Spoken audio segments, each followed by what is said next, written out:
Greetings. My name is Dr. Waddell Brooks Sr., your host, and this is Community Forum. This evening we have an exemplary person. We have Mr. Vance Wyatt. He's a trustee, North Chicago Public Library, and he's a candidate for Foss Park Commissioner in the city of North Chicago, Illinois.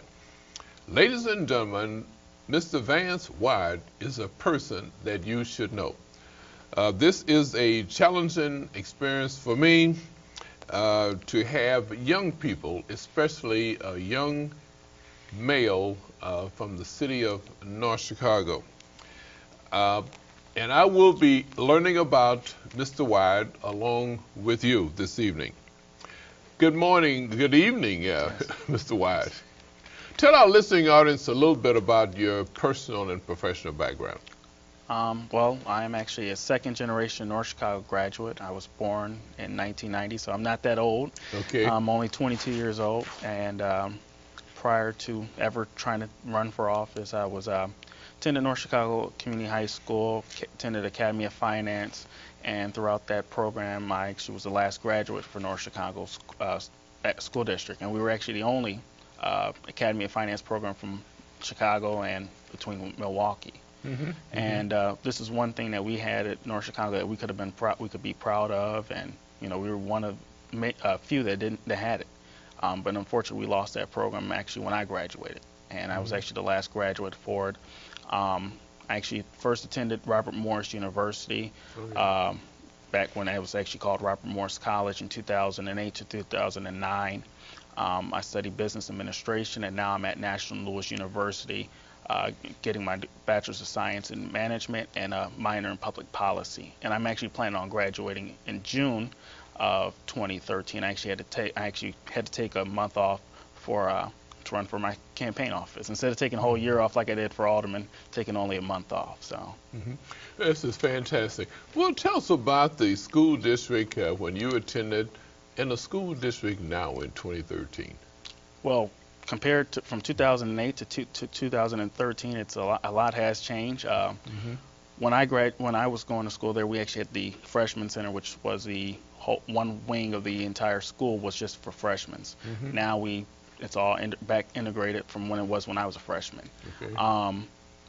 We've lost Academy of Finance. We've lost a lot of after-school programs, and we're continually losing more programs versus adding more programs is what we need to do in North Chicago. What we need to do is bring more programs, get more programs for our kids to actually be involved in after school. That way we can keep them out of trouble. That way they're less likely to go into gangs. And actually by doing that, and that's what I'm trying to do at the library and also through the Park District as well, we'll be able to cut down on how many kids are going into gangs and cut out the new members. That way we can actually help our city out at the same time by cutting off new members going into gangs. You know, I was wondering, in the competition of North Chicago graduates compared to the competition of, say, Lake Forest, Niles, or Stevenson, and so forth, because if the budgetary restraints affecting the programs in North Chicago, how can they compete with the ACTs and also the qualifications even to go to the College of Lake County? It's my understanding that remedial classes has to be taken before the student can be elevated to compete at the community college level. And so I suppose the budgetary restraints are probably the main factor there. The other factor is probably community or family support too. Do you find the family structures a little different than even 2008 when you graduated? Compared to, I can even go back to my mom's generation. She actually had her mom and her father there at home. Okay. My generation, a lot of parents, our kids come from single parent homes. My mom was a single parent. My father passed away when I was 13, so I didn't have my father throughout those crucial times of growing up to be a man. You know, I had my mom was the sole breadwinner. She was the one raising me. She was there at all my parent-teacher conferences.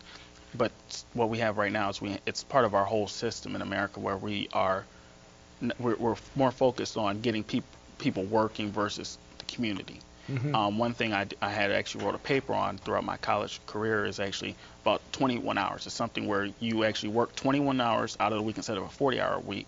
Okay. And what the remaining hours that you actually would get, the remaining 19, you would actually spend that time with your family and be able to take care of your own business. And actually, it's been actually proven that you're actually going to be more effective at your job, and also you'll have a better social background as well with or social interaction with your family. And that's the basis of just sociology as a whole. Now, what piqued your interest to enter into the political arena? Well, actually, I actually I went away for school to Concordia University for a year, and throughout that time, I actually was three blocks away from the west side of Chicago. Okay.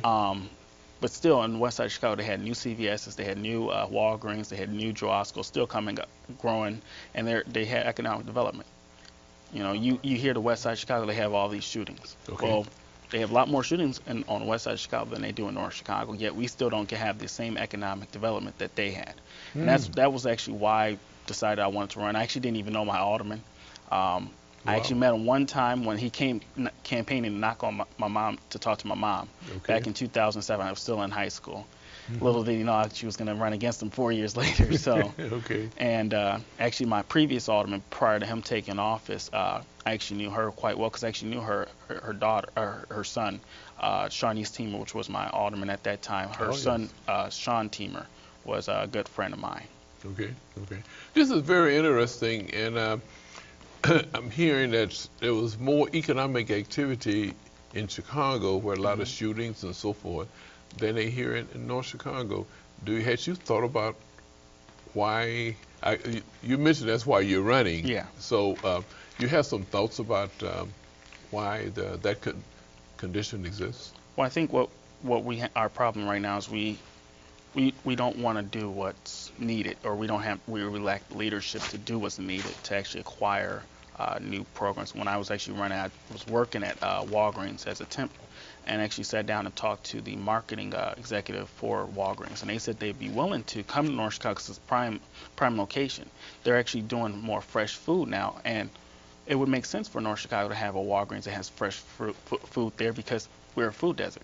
Okay. We have Walmart that's in Waukegan, and then we have Joe Osco or Dominic's that's in Lake Bluff. Okay. We have nothing in between our little 7 miles strip of land that we have. And I would think that a prime location I actually didn't want to go down in Sheridan Cross. I actually wanted to bring it up there, the old Knights Inn, or the Knights Inn that's on Green Bay Road. Yeah. I thought that would have been a better location. Or also, if we could get some of the old real estate that the Buckley has and put something there, that way we can get some of the influx of VA and also Navy traffic as well. Because we have to have all options on the table. We can't just think about what's going on in North Chicago, but also the people that are coming through, so we can get some of their money as well.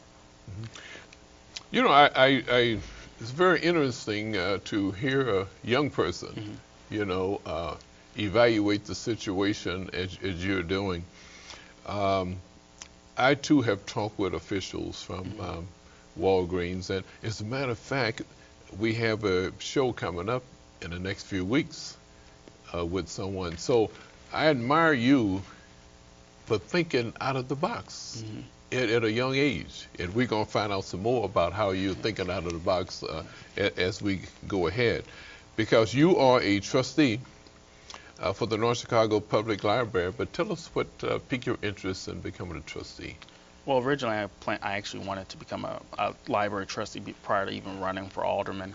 And to become a trustee, what I had to do was you have to fall in line with the requirements, just like running for office, 18 years or older, be a registered voter of the district. Okay. And what I wanted to do was I actually wanted to see our library expand. Actually, until I got in office, then I can actually see, well, it's not as easy as just to want it. You have to come up. There's reasons why it hasn't already happened. But what we have to do is develop a plan on, even though we have these shortfalls, how do we actually move forward? And that's what we're currently doing. We're currently developing a strategic plan. Actually, on Friday, I'm actually going down to Springfield to discuss with Rita Mayfield and Scott Drury, which are two of our state reps in North Chicago, about the possibility of bringing more funds into the North Chicago Public Library to get a new library, because we've actually had our Secretary of State grant cut. I think we've been cut, I think, almost $10,000 since I've taken office alone. Wow. And, you know, this is crucial money because the library actually runs about 90% off property taxes. The remaining 10% are fines, fees, and grants, or donations. Well, we don't get that many. We don't get the same amount of donations that Waukegan Library does, where they get $1 million in donations. We don't have. I wish we had that luxury. I wish we even had $1 million budget. We don't even have a $1 million operating budget yet. And to compare our city to Lake Bluff, we spend about $26 per citizen versus $126 in Lake Bluff. Wow. Wow. This is fantastic. It's my understanding that the Secretary of State's office is the state librarian, isn't it? Correct. Correct. I actually met Jesse Wyatt at an event here in Waukegan when he was out campaigning for someone. And actually, we're going to be out. I wanted to go meet with him, but his is a conflict in his schedule, so we won't be able to meet this Friday. But he is the head of the state library. We actually have one of the largest book depositories in the state of Illinois. Actually, when you go, if you ever have a chance to go down to Springfield, we have, I think, about a 7-story state library that houses millions of books and movies, maps. They have maps for North Chicago back from the early 1920s, where they would fly over the city, taking pictures out of airplanes. 1920 bombers. You know, you can actually see how North Chicago grew out, and Waukegan. Actually, you can just see how our city grew from the shore all the way out west, up to Green Bay Road and 41, where it currently is. At one time, we were also known as South Waukegan back in the late 1800s. Well, it sounds like you've done a lot of homework because that's exactly right. We were South Waukegan at one time. Now there's still some interaction among libraries now, right? Well, what we have currently we used to have about 14 different systems throughout the state of Illinois. Chicago is a public library on its own, but it's also a system. So it's one of those weirdos that we just kind of leave over there. In a lot of things, Chicago is different. Yeah. But what we were pretty much from Zion down to about Skokie, Illinois. Well, no longer we're not in that small district. We're now from Zion all the way down to Peoria, Illinois. Wow. So in a sense, what we have are 3 library districts from 14. So we share resources not only within our district, but the entire state as well. Then there's also something called WorldCat, which we take part in, and that's where we exchange books to any library throughout the entire world. And that's facilitated through the ALA, which is the American Library Association, and other international library associations. You sound so eloquent about the library. How do you become a trustee? Well, to become a trustee, you have to first go to the mayor of North Chicago to be appointed, and that's because we are a city library. There's 4 main different types of libraries: city, village, which is like Lake Bluff. There's district, which is Cook Memorial, which is Libertyville, Vernon Hills area. And then there's a township library, which is like Zion, Benton Township Library, where they're the township. It's just the different ways. They're just different ways you can set up a taxing body, and it determines the different rules that you are determining which district you are. We talk about a lot of entities. We talk about the city, the school board, the Park District, and we got the library, and all the entities. It all points back to one thing: leadership of the mayor. And if the leadership from the mayor is not exhibited, then the whole city kind of fall apart. It appears that you're on the way. You're on the way.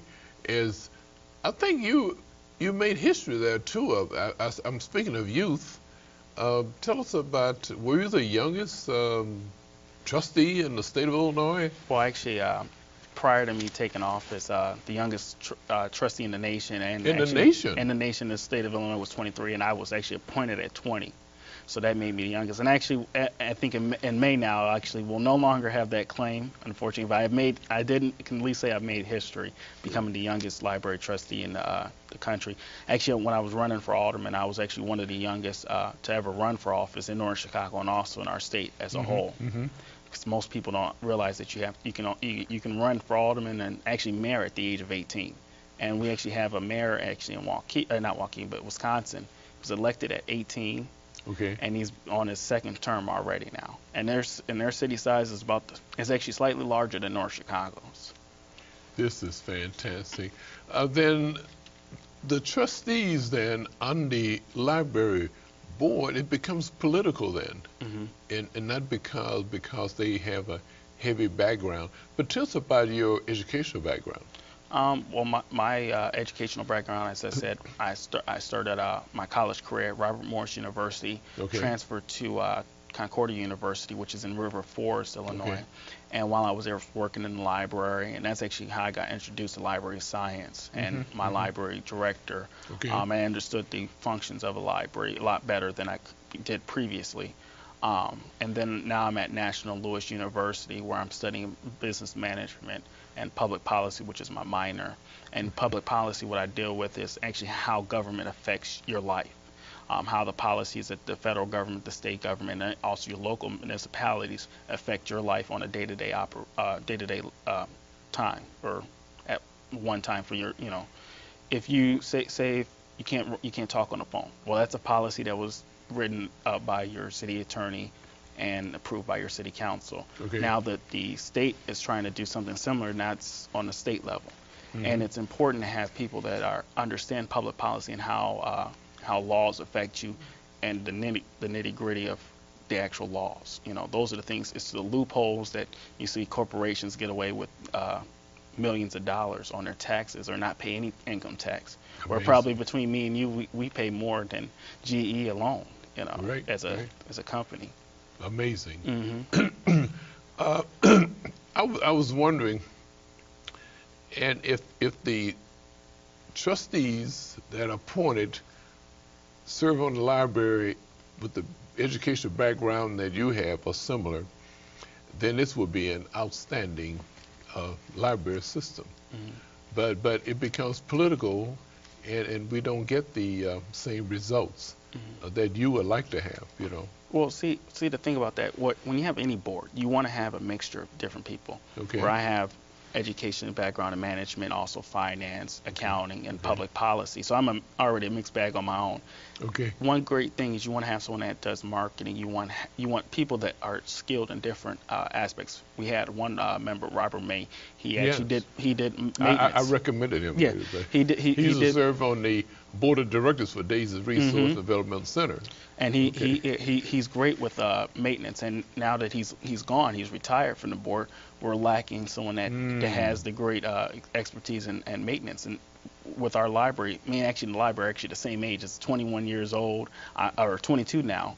And our furnace is breaking down. We're spending about $75,000 every single year on that furnace. Wow. And it's important to have a mixed bag on your board of just different experiences, life experiences, educational background, but you don't want to be too concentrated in one, just thinking about finance. Well, then you'll leave out some of the kids, because they're not every program is cost, is not going to be a cost benefit. It may cost you more than what you're going to get out of a benefit at that particular time, but it's the long range what you're looking at, where you'll be able to plant a seed today. In 20 years, you'll be able to reap the profits from it.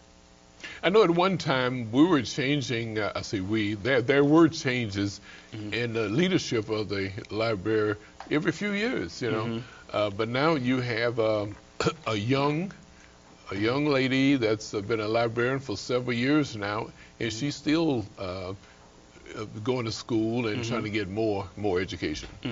And dedicated person, as the people from the Comcast area know, Joan Badley, a very dedicated person. So I know at least two dedicated people, you and also Joan Badley. I don't know the other members. But speaking about the structure, that is there a representative from the city council that serve on the as a trustee? Yeah, currently we have Bob Reynolds, Alderman Reynolds, Okay. of the 6th Ward. He Okay. currently sits on the library board. He serves on maintenance, and also that's pretty much primary. His main focus is to pass on along anything that we may have, because we have to, a tax levy doesn't come from us. Tax levy comes from the city council, and they approve it. What if they say 0%? We can ask for 0%, but they may want to give us 10%. Okay. We have no control over that. Even if okay. there's been times where we might have won, say, 1% increase. That hasn't happened since I've been there. That's happened in previous year where they ended up not getting anything. This year we're operating on a 0% increase in our tax levy, but our tax levy typically is only about 25 cents per household anyway. Okay. So our tax levy isn't such of a problem for most of the citizens of North Chicago versus something like the school district or the park district, where that'll be $10, $20, $30 for you. Before we leave the area of a trustee for the library, I'd like you to mention that there's no room for expansion now. Yes. What happened there? Well, currently, I know, first of all, the library was located on 18th and 18th and Lincoln, I believe yes. it was. Yeah, yeah. And it was a big move when they moved to built a new building. And I think it was a result of one of the members, one of the trustees were handicapped. He's in a wheelchair. I think his name, you probably know his name. But anyway, he protested and was responsible single-handedly of getting the new building built. Now, you're still growing, but there's no room for expansion. Well, we have a little bit of land behind us that we can expand in, but beyond that, there's church property, city property, and then also the park district as well. And directly behind the library is actually Comcast, and that land was given away under, I think, the Jerry Johnson administration. Given away? I don't know the actual specifics, but I know the library board didn't actually have anything to do with it. And typically, you would want the library board at least to vote on it. That way, they can have some type of record of it. But unfortunately, I haven't been able to find any record through our actual records. What we could do, these are the two different options. We can expand up on the current building. The only problem with that, we would have to close for about a year just to expand on it. Well, we have a lot of people in North Chicago that don't have access to computers. Well, we're the only access for them. Well, how do we solve that? Do we move them over into a school, into the school district? Say we turn in an old classroom into a temporary library. That's one possibility, but it's not practical. So what we're looking at possibly doing is actually getting a new facility from the ground up, one that's state of the art, because we currently have no teen center. That's the biggest push that I'm trying to get. Is because when I went through North Chicago School District, it was great for kids. You get to middle school, and as a teen, there's nothing for you.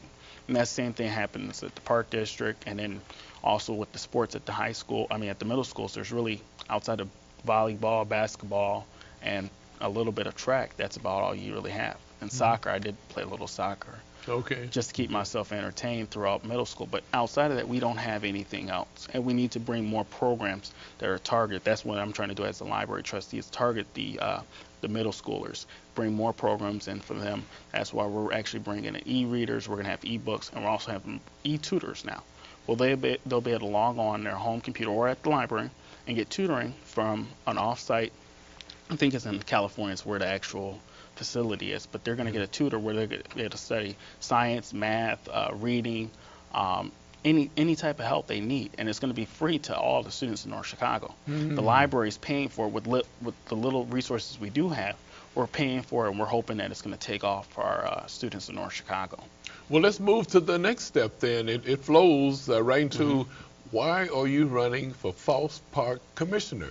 Well, to be honestly, there's nothing, I mean, compared to when I was a child, I used to go to Foss Park every single day after school through Latchkey. We have Latchkey. It's, from what I understand, 3 or 4 kids come. That's it. We used to get picked up from Green Bay School and dropped off at the youth center, and we actually had activities to do. We had different board games. We had an arcade in there. They have a Wii now. I mean, that's fine, but what else are we going to do? What I want to do is, actually, I want to get rid of the current youth center as a whole and bring something in similar to a field house like Waukegan or the community center in Highland Park. because the community center Highland Park is for everyone, not just the youth, but it can be used for the youth, but also for the adults at the same time. We have seniors that are living longer. You know, my grandmother is 81 years old. My great grandmother, she lived to be 102. You know, so my family, they live for years and years, and we need something to keep them. We need something for them to do. That way, they're not just at home; they're able to be social with other seniors or people their age, and also for the kids. But we want to make sure it's large enough that they're not feeling confined, where the seniors are with the teens and so on and so on. We want the teens to be with them, to be able to hang out with their friends. And it's important that we keep, you know, we be mindful of everyone. And that's the thing. That's one problem I've seen, where we're so focused on the golf course. Well, we had first team when I was a child, but we didn't actually introduce it to the elementary schools. And one thing I want to do is introduce it into our elementary school. That way we can actually start to have a high school golf tennis team or golf team at the high school. That, since we have one of the best golf courses in the county. Actually, some people have said the country. I know it's been in golf. The Golf magazine is on its own. Our golf course is that great. It's been in the Golf magazine. Wow. For one of the public ones, and actually for cheap, or not cheap, but for less money, the least amount of money. You know, you're spending half the cost as you would, or even more than you would at a Lake Forest or Lake Bluff golf course. And well, this is one of the reasons why the commissioners decided to build the banquet center in addition to the golf clubhouse, because of the money generated generated from the use of the golf course. Well, actually, I think it was a great idea for them to actually rebuild the banquet center. It's a great way to host parties. I know they have monthly parties there, or almost weekly now. And they also have the fish fry, which is in the clubhouse next to the banquet hall. I participate almost weekly to that. It's beautiful. I mean, those are great things, and those actually generate revenue. But we also need to think about how we're going to take some of the funds from the golf course and return it to the youth. It's important that we have programs for our youth beyond just the golf course. You know, the golf course is great. It's the number one mechanism for us to raise funding. But what about the youth? I mean, like I said earlier, what's always going to be bringing us the most money isn't always going to be that's not going to always be what's right. You know, we need to think about the children, think about keeping them entertained after school. That way, they're not going to be more likely to get in trouble. You know, and that's my main focus is the youth. You know, I went through North Chicago School District. When I went to the Park District, we had Halloween programs. We had a haunted house when I was a kid. You know, we've tried to do that at the library, but we operate with less than $1 million. You know, we operate with, I think, about $750,000. Wow. We're actually later today, we're going to be deciding what our new budget's going to be, and with limited resources, how can we do all these great programs with the limited budget, and everyone's doing their own thing. We have the Park District over here, the city doing their thing, the school district doing their own, and the library is we're trying to make that bridge. One thing we try to do, partner with the Park District, is the STEM program. Well, we asked the Park District through our director, because that's how we're supposed to operate as a board, because we're not like we don't have a mayor as a library or a park district. We went through our director and asked them to bring us an intergovernmental agreement. We asked for 3 months. For 3 months, they sent us a piece of paper with 4 lines on it saying that the library will do this, the park district will do this. This is how much it's going to cost. Well, that's not an intergovernmental agreement or a contract. We want an actual contract, so we don't have the same problem that the park district ran into years back with the swimming pool. When they had the swimming pool that the school district, the park district, and the city were going to help finance. But unfortunately, everyone walked away because they didn't get anything in writing. Okay. You mentioned how valuable, how necessary it is to have a strategic plan. Now, you may look at the library, because we're on the Foss Park now, but the library and the park district, have you noticed a strategic plan for the Park District? Actually just approved a strategic plan last year. I don't know if they had one prior to that. Some documents are missing, some we can find, some we can't. The library, we're currently working on that right now. We're on a new one. We're working on a 3, 5, and a 10-year plan. Fantastic. The main focus of our mid to long range goal is to get that new facility. Within the 3-year plan, what we're currently looking at is reconfiguring the current library. That's one possibility to better serve the community. But the thing is, we have to bring architect. That costs money to come up with those plans. And that's where we're at right now. We're getting everything in line. Then we're going to start bringing in an architect to either look at building a new facility and also to restructure our current building. You have a group called the Friends of the Library. How active are they? They're actually really active. The only problem that we have is they don't gain enough funds for themselves. Okay. Currently, they are, in a sense, a part of the library. I'm actually a part of Friends of the Library, where we give them about $3,000 every single year, and outside of that, we don't have any extra funds that are coming in through them. They do make some. They make about $1,000. I want to say. I was the treasurer at one time there for them. I got with campaigning, kind of got a little busy, and other personal life things that took me away where I had to leave.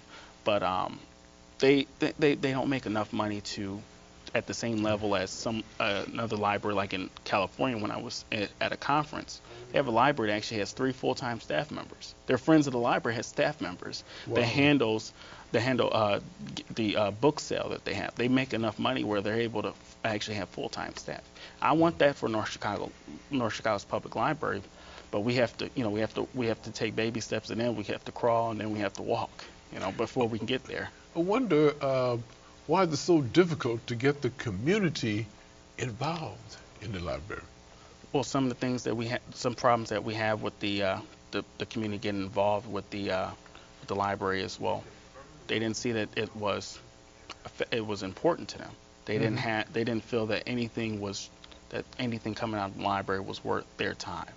Some people come there, they check Facebook, and that's why we're limited on even with our computers. We just updated our whole new computer system. We have new servers, and it's working much better than they used to. And we actually got new computers even for children and for the adults. But outside of the computers, most people don't come there to read. They go online to check Facebook. Okay. Now there is a new just my generation, but the next generation behind mine, they're coming in to read ebooks through their textbooks. Actually, a lot of my textbooks, I don't even buy actual paper books. Actually, I think the last time I picked up a paper book was 2 or 3 weeks ago. So, because every book I'm getting now is ebook, where you're able to read it, and you're able to read it wherever you go, your phone, your tablet, or even on your computer. Wow. And that's what we're introducing. We're bringing an e-branch to the North Chicago Public Library. And one thing that's the first step of our e-branch, and then we're going to start bringing in a multimedia where you'll be able to download movies and music just like you would on Netflix or say Spotify or one of those other services as well. And this will be free or at no charge for all the citizens of North Chicago. What about the library card? How much emphasis has been placed for the community to get library cards? Well, we've actually, that's something that hasn't been pushed as much. We have been trying to get when people come in, we make them get a library card because you're not allowed to get on the computer without one. Okay. Actually, I wrote the library card policy, and it's about 7 pages long because we have different types of library cards where, say, if you're a citizen or a resident, you just get a traditional library card. But we have people that are in pads where they get a temporary card that allows them to look for jobs. So in North Chicago, it's kind of hard for us because we have a naval base that have naval homes that don't actually pay any money into the library, but we still have to provide library services to them. Wow. We don't have to deal with Knollwood, which is an unincorporated area, because we have a law that's in spring for this. Says they have to go to Lake Bluff Library versus North Chicago's library.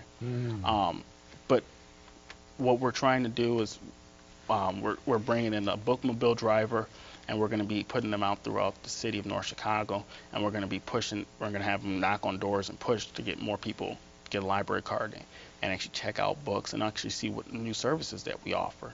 We're also bringing something called Mango Languages, which is a online program which you're able to learn 44 different languages. Wow. Spanish, French, Portuguese. Actually, when I was down there at the conference, I actually was surprised how how easy it was to just use their system. And this is some of the things we're going to bring into North Chicago. I've been trying to get this for the last 2 years, and we're finally about to get it this coming fiscal year, and I'm really looking forward to it.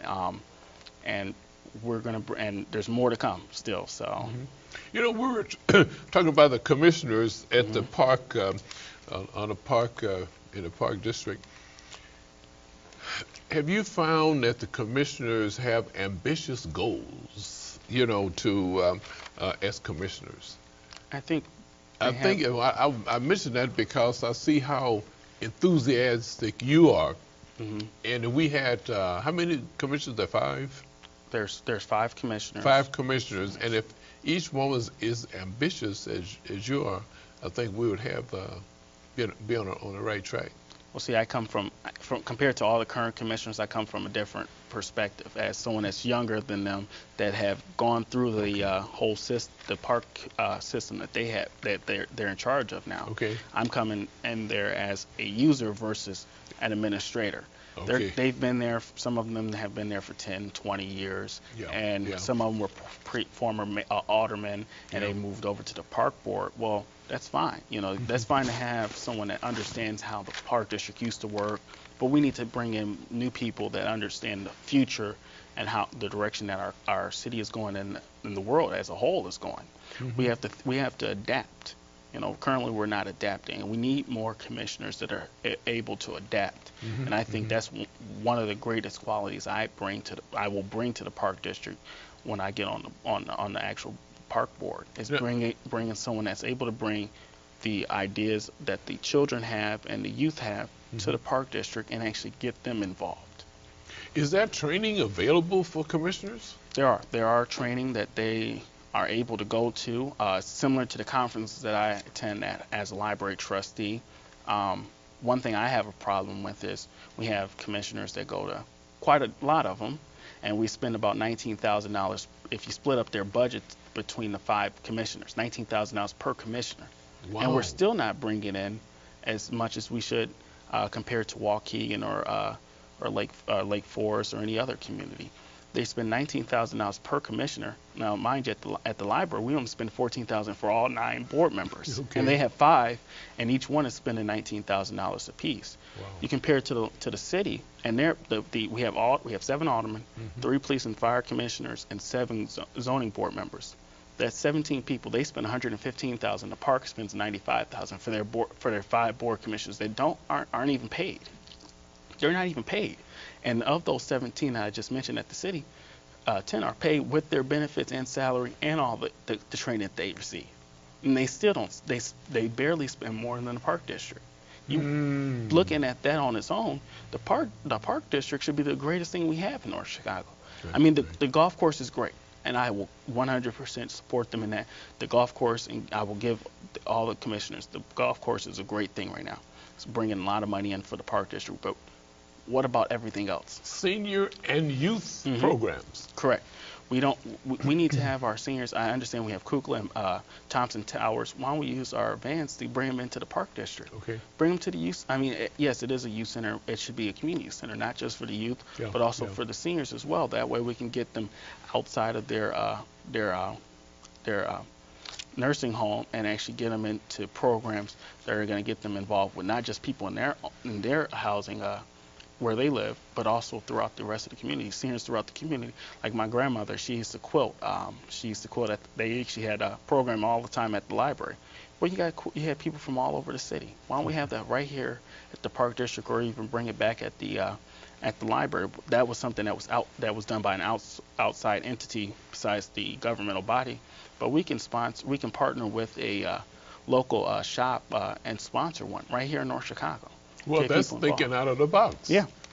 Well, we need more of that. That's what I'm bringing to the library board, and I want to bring to the park district board.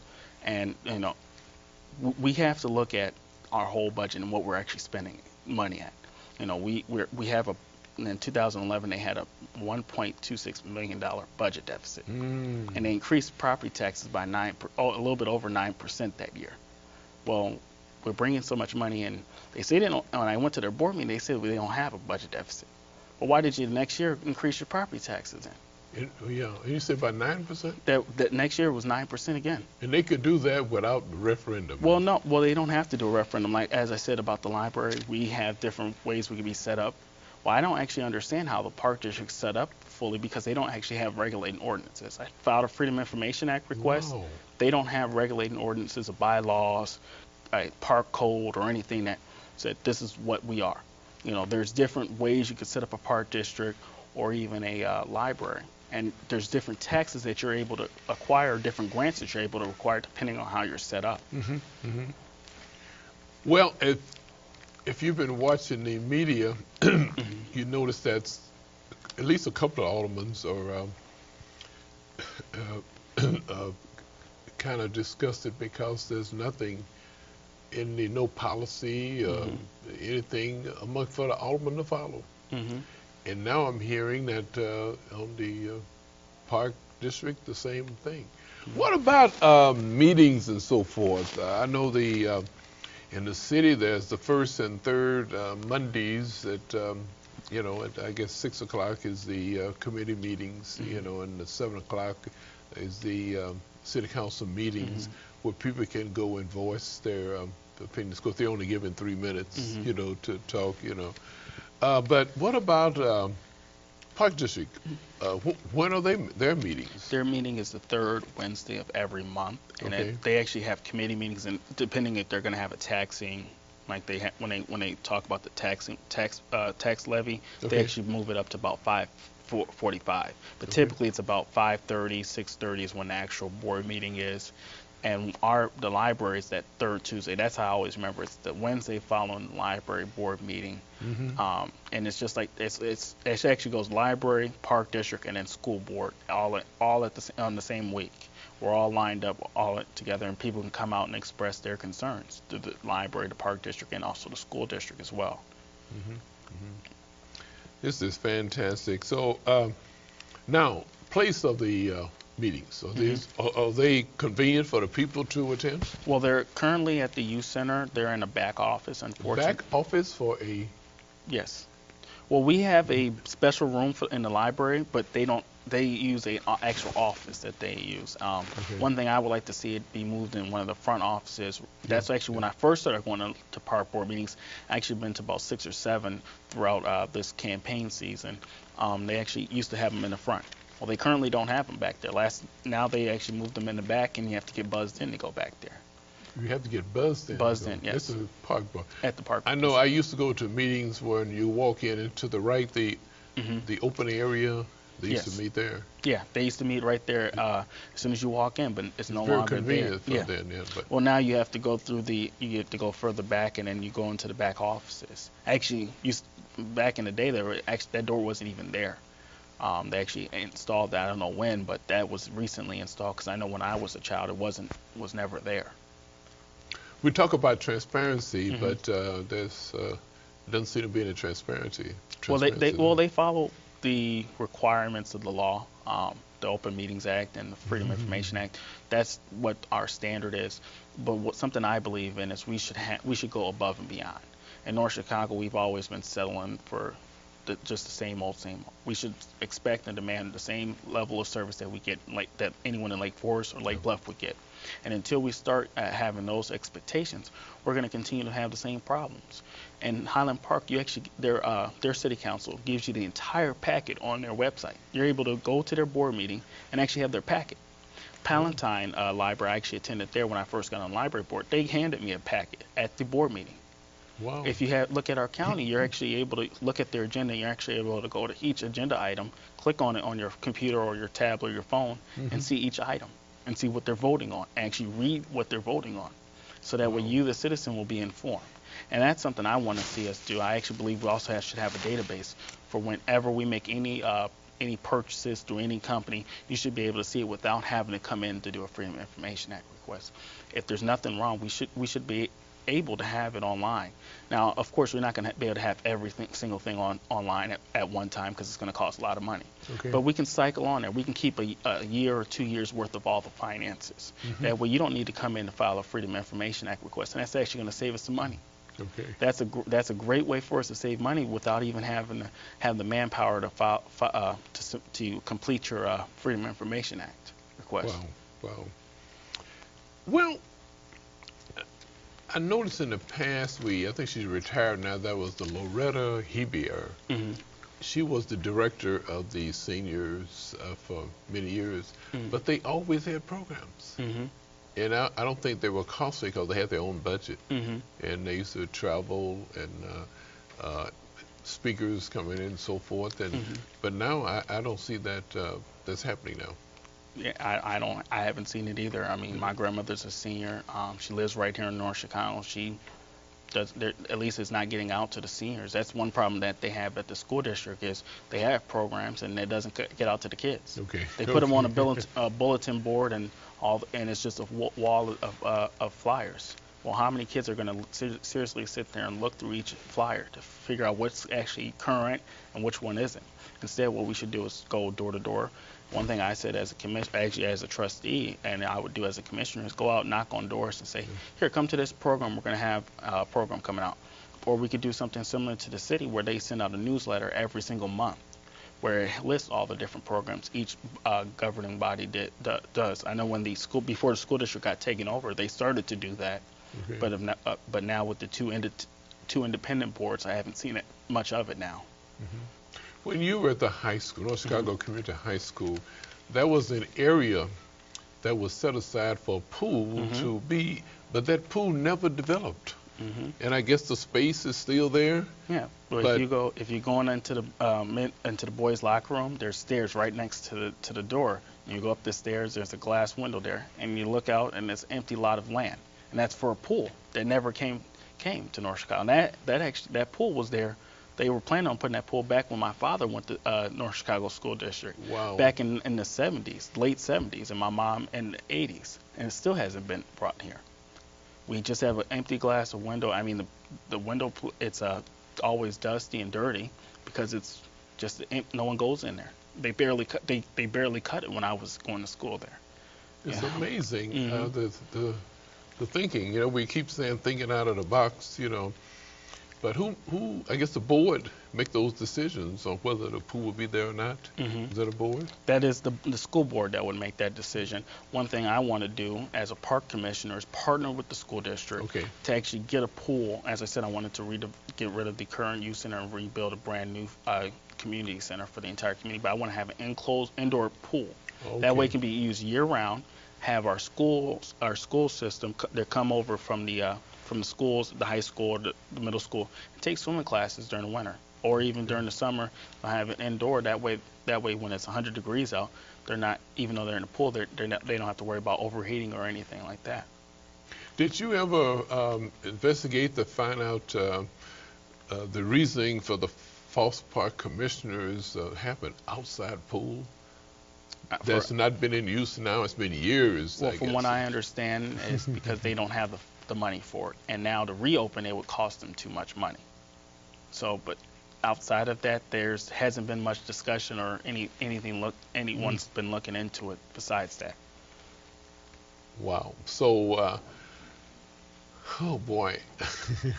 So everybody drives by and say, "Wow, there's space for a swimming pool." And they swam for a while. That's I know this was before I was when I still had to use floaties to get in the pool. I actually had a chance to go in the swimming pool. Okay. That was back way in the early 90s. Now we're here now in 2013, and we don't have a pool, not at the schools nor at the park district. Our kids are having to go out to Waukegan or Libertyville or Warren. And now the board is talking about having a water park. Well, can we first get a pool? I mean, that's my first thing. Can we get a pool first? I understand it's going to be too costly to reopen it, but how about we just tear it out and build a new one? If we partner with the school district, we open ourselves up to more grants that the park district on their own can't do. One thing I want to do once we get an actual new school board, one that's definite that we know that's going to be there for the next 2 to 4 years. Start opening conversation about cooperation or a co-op with the public library and the school libraries, that we can start buying books that way, saving our costs. That's what Illinois, I'm actually on the Illinois Library Public Policy Committee, and one thing we're trying to do is we're looking at getting a pool for all the books for all the libraries in the state. Start buying our books together in bulk. That way we can save some cost. And that's what we should be doing. We should be looking at that as not only we should not just look at it at the state level, but our entire city as a whole. The schools have to buy textbooks. The library has to buy books. Almost every month we're buying books. The school libraries, what are we going to do with them? Why don't we come together, buy books together? That way we can reduce some of our costs, and that's going to actually save the taxpayers money. I believe that the state superintendent of schools, Dr. Cook, would be open to listening to a proposal like this. This is why he took the authority away from the school board and removed them, because they were not thinking like you're doing. You're thinking out of the box. If they were thinking out of the box, I'm sure, because one of your programs, you say you're going to work to renovate the current Foss Park District pool or build a new pool entirely, and you just explained your thinking on that. Yes. And also redevelop the youth center to better serve. Yeah. To redevelop the whole thing. We need to redevelop all the everything. I mean, the only thing I can think that's really good is that the skate park and the park that's right next to the park district, and we have nice open field for soccer. But what about, we need a field house. We need the current building, even if we want to remove all the administrative offices out of there. Well, the building's kind of really, it's older than my mom or my father. You know, how are you going to be able to expand on it if you're going to take down the foundation? You know, you could talk to a architect and they can give you ideas on how to do it. But what's going to be the best benefit for the community as a whole? I think something like the Waukegan Field House or the Community Center in Highland Park, which was actually, they actually did it through their park district and their city together to get their community community center in Highland Park. We should do that right here in North Chicago. We have our school districts right there. We have our city right next to it, and our park district. Actually, even the libraries right there. How about we all come together and do something for our community, do something for our kids and also our seniors in our community. And it's important that we actually get that done for our community as a whole. And until we can actually put our heads together and actually work together instead of arguing all the time about who's going to get the credit for this, who's going to pay for that, instead think about the community as a whole. Once we start doing that, we'll be able to move forward as a community. John Kennedy, the late John Kennedy stated, ask not what your country can do for you, but what you can do for your country. Exactly. That's what we need to do. We need to start thinking about what can we do as a community. Now, you might say we have someone like, I like to play tennis. I may come in and do every Saturday, come help teach the kids tennis, the fundamentals of tennis. We need to start thinking about volunteers for our for sport programs for our youth. I know Mr. Walls, he was a former executive director for the Park District. Yeah, Joseph Walls. Yeah. Joseph Walls, yes. He actually was the executive director. He actually got in there and actually brought volunteers into the to bring in volunteer coaches, got them all certified, and that way they were able to do it for free. They volunteered their time, but they helped the community. They helped the children that were in our community, and that's what we need to bring back to North Chicago. We need to think about, it isn't just about you or me, it's about us together. And we have people that are always focused on themselves, or that I did this or you did that, you know, but instead we need to be focused on everyone together. Well, it seems like Mr. Joseph Walls was thinking out of the box again. See, every once in a while we have Mr. Walls. That was back in the 90s. That was when I was in the Park District, right in my early years. And now we come along to 2013. We have Vance Wyatt thinking out of the box. Why can't we have all the commissioners and the trustees and the aldermen all working together? You know, I belong to the Rotary International, and our motto is service above self. And also, if you are a Christian, then you know, your teaching tell you, get rid of self. Yes. You know, and let this in spirit can. If you're gonna have a spirit-filled body, then you're going to have an empty your body and let spirit get in there. Mm-hmm. And you know what? I have never seen a Brinks truck behind a hearse yet. Mm-hmm. You know, Yeah. so all the selfishness, the boats that you may have, the Lexus and so forth, you know, you can't take it with you. Yeah. If it goes with you, it's going to stay there. Yeah. Yes. You know, that's amazing, you know. Well, I tell you what, I thought it's been great. Thank you. And I wanted Lake County to know, not just North Chicago, but Comcast has over 100,000 listeners. Mm-hmm. And we cover, you know, a great part of Lake County. As a matter of fact, this show will air, it'll be after the election, because we'll talk about that now too. Mm-hmm. It was show in Cook County. Mm-hmm. It was show in Kenosha County. Mm-hmm. Time Warner there, it airs twice in Kenosha County. 1 o'clock in Kenosha on Thursdays, Mm-hmm. and 8 o'clock every Saturday morning. Mm-hmm. And then in Cook County, it airs at various times. Mm-hmm. I don't have a weekly there, you know, it's because they show it about 8 times a month. Okay, but first I want to let people know how can they make a change. And you want to tell them, when is the election for, and this we're talking about Foss Park Commissioner right now. Yeah, the election is April 9th.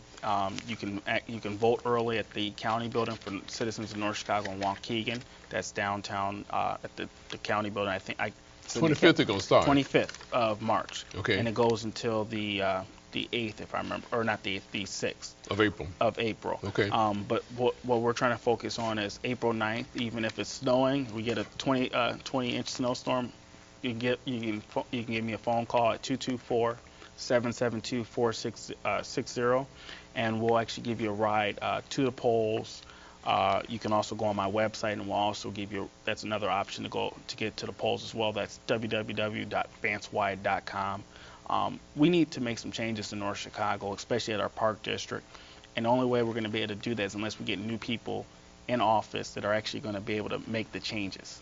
And if they miss this program, they can go to drbrooks.tv. .tv, yes. And they could see this program again. Ladies and gentlemen, we've been talking with Vance Wyatt, a young male role model, and we thought we would have him on as a guest on our program because he is a person that you should know. There's just 3 other people I'd like for you to know. We've had 3 African popes. Now, these are not African American popes. These are African popes. They're not South African popes. These are African popes. And the names are on the screen and the years that they served. We also like to say there were 5 African American, no, I should say slave. There were 5 slave presidents of the United States. Warren Harding, as you see on the picture, was one from Ohio. We've had Abraham Lincoln from Illinois, Andrew Jackson from South Carolina, Thomas Jefferson, a mulatto father, and Dwight Eisenhower had a colored grandmother. Ladies and gentlemen, this has been Community Forum. My name is Dr. Waddell Brooks Sr., your host.